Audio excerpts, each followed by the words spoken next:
Delhi liquor scam అనేది నరేంద్ర మోడీ సృష్టించినటువంటి ఒక రాజకీయ కుంభకోణం. It's reverse political scam. అందులో ఏం లేదంత పట్టితే గ్యాస్. ఇవాళటి వరకు ఒక రూపాయి రికవరీ చేయలే, ఒక్క రూపాయి కూడా రికవరీ చేయలేదు. ఎవరి నుంచి ఎవరికి మనీ లాండరింగ్ అయిందో, ఎవరి నుంచి ఎవరు తీసుకున్నాడో ఎవరికి తెలియదు. అది ఢిల్లీ స్టేట్ లిక్కర్ పాలసీని స్కామ్ కింద చిత్రీకరించి మేమిద్దరం అండి, ఆయన కంట్లో నర్సులాగా ఉన్నోళ్ళం, అరవింద్ కేజ్రీవాల్, నేను, ముక్కులో కోయలాగా ఉంటే మేము ఏం చేసినాం మేము, ఆయన మాకు 104 మంది ఎమ్మెల్యేలు మా సంఖ్య ఉండి, అప్పుడు మజ్లిస్ ఎమ్మెల్యేలు 7 మాకు సపోర్ట్ ఉండే టైంలో 119లో 111 మంది మేము ఉన్నాం ఇక్కడ. అయినా ఆయన ఏజెంట్లను పంపించండి ఇక్కడికి, ఈ గవర్నమెంట్ టాపులు చేయాలని కూలగొట్టాలి రాష్ట్ర ప్రభుత్వాన్ని ఆయన ఏజెంట్లను పంపించి ఇక్కడ బేరాలు చేసిండ్రు.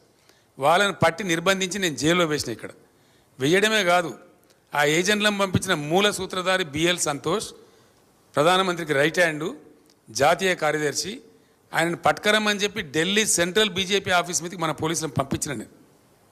ఆయన పట్టుకరావడానికి పోయిన తెలంగాణ పోలీసులు, తప్పించుకున్నాడు ఆయన. అది వాళ్ళ మా మీద కోపం. ఆ కక్ష మనసులో పెట్టుకొని అటు అరవింద్ కేజ్రీవాల్ను ఇటు నన్ను రాజకీయంగా ఒత్తిడి చేయాలని చెప్పి అటు కేజ్రీవాల్ని అరెస్ట్ చేసిండ్రు, ఇటు నా కూతురుని అరెస్ట్ చేసిండ్రు. ఇదే ట్రాషు, అది బూమరాంగ్ అవుతా ఉన్నది. ఇలా ఆ అమ్మాయి బతుకమ్మ ఉద్యమం చేసి తెలంగాణ ఉద్యమానికి ఎంతో కంట్రిబ్యూట్ చేసి అమెరికా నుంచి వచ్చి పాపం తన జీవితాన్ని వదులుకొని తెలంగాణ కోసం పనిచేసిన బిడ్డ. అందరికీ తెలుసు, లోకానికి తెలుసు. ఆ అమ్మాయి స్టాండర్డ్ ఏందో, ఆమె ఎట్లా మాట్లాడుతుందో, ఆమె ప్రవర్తన ఏందో మీ అందరికీ కూడా తెలుసు. మీ అందరూ కూడా చాలామంది జర్నలిస్టులు ఆమెతో కలిసి పనిచేసిండ్రు. అటువంటి ఒక నిర్దోషిని పట్టుకపోయి ఒక మహిళను చూడకుండా కేవలం నా కూతురు అనేటువంటి ఒక రాజకీయ కక్షతోని మోడీ అరెస్ట్ చేసిండు. KCR is the history of Telangana కదా. కేసీఆర్ ఇస్ డెఫినెట్లీ వైపౌట్ చేయలేని, తుడిచివేయలేని ఎమోషన్ కదా తెలంగాణకు. కేసీఆర్ తెలంగాణకు ఉన్న బంధం అది కదా. ఎక్కడెప్పుడు దిక్కు దివాణం లేనప్పుడు నా పదవులు, నా రాజకీయ భవిష్యత్ అంతా నేను పనంగా పెట్టి తెలంగాణ కోసం ఎంత కష్టపడనో తెలంగాణ ప్రజలకు తెలుసు. నా గుండెల్లో తెలంగాణ ఉంటుంది, తెలంగాణ ప్రజల గుండెల్లో కేసీఆర్ ఉంటాడు.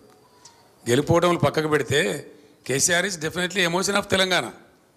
100% ఆ బాండేజ్ కేసీఆర్కి ఉంటుంది. కేసీఆర్ని పట్టుకొని గిలి పడేస్తాం, తుడిచి పడేస్తామని ఎవడని అనుకుంటే వాడు పిచ్చోడేతాడు తప్ప కేసీఆర్ కానీ తెలంగాణ ప్రజలు కానీ కారు. Thank you sir. మీరు పోయిన జిహెచ్ఎంసీ ఎలక్షన్స్